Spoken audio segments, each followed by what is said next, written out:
Madam, वो जो खड़ा है ना ट्यूबवेल के पास, उसी की है सारी जमीन जिससे मेरी बात हुई थी। अच्छा फिर इसे बुलाओ।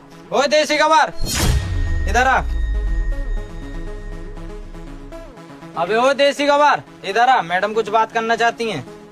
जी बताइए मैडम। मुझे आज जो भी अनदेखा करेगा वो जीवन में कभी भी सफल नहीं हो पाएगा, ये मैं वचन देती हूँ। इस वीडियो को लाइक करके फॉलो कीजिए और कमेंट में जय माता दी लिख दीजिए। क्या बात करनी है? तुझसे बात हुई थी ना मेरी इस जमीन के बारे में, तो मैडम ना जमीन खरीदना चाहती हैं। अच्छा तो बोलिए मैडम, क्या बात करेंगी आप मुझसे? पहले तू मुझे ये बता, ये जमीन सारी तेरी है?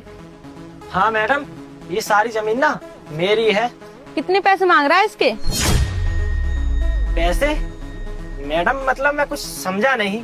कल तेरी बात हुई थी ना मुझसे, तू तो बोल रहा था कल मैं अपनी जमीन बेच रहा हूँ, क्या कीमत लेगा बता। मैंने तुमसे कब बोला था कि मैं अपनी जमीन बेच रहा हूँ? कल तो तू बोल रहा था कि अपनी जमीन तू बेच रहा है, और लेकिन अब तुझे क्या हुआ? जब कल तुम्हारा मेरे पास फोन आया था तब मेरी तुमसे बात हुई थी, तो तुमने मुझसे यही तो पूछा था कि ये सारी जमीन किसकी है, तो मैंने तुम्हें यही तो बताया था कि ये सारी जमीन ना रोड किनारे की मेरी है।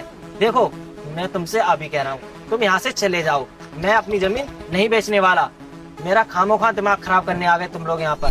तूने क्या मुझे पागल समझ रखा है? हम इतनी दूर से तेरी जमीन खरीदने आए हैं और अब मना कर रहा है। मैं तुम लोगों को पागल नहीं समझ रहा हूँ। अगर ये भाई साहब कल ही बोल देते फोन पर कि तुम अपनी जमीन बेच रहे हो तो मैं कल ही इनसे मना कर देता। मैडम गलतफहमी मुझे नहीं, इससे हो रही है। कल तो इसने मुझसे बोला था कि अपनी जमीन बेच रहा है, लेकिन अब पता नहीं इसे क्या हो गया। कल तुमने इससे बात नहीं करी थी सही से जमीन के बारे में? अरे नहीं नहीं मैडम, मैंने तो ना इससे सही से बात की थी, लेकिन अब पता नहीं इसे क्या हो गया। चलो जो कुछ भी हुआ वो सब छोड़ो, तुम मुझे पहले ये बताओ, ये जमीन तुम्हें बेचना है या नहीं? मुझे ना ये जमीन ना हर हालत में खरीदनी है। चुपचाप मुझे बता दो कितने पैसे मांग रहे हो इस जमीन के। अब चुप भी करो।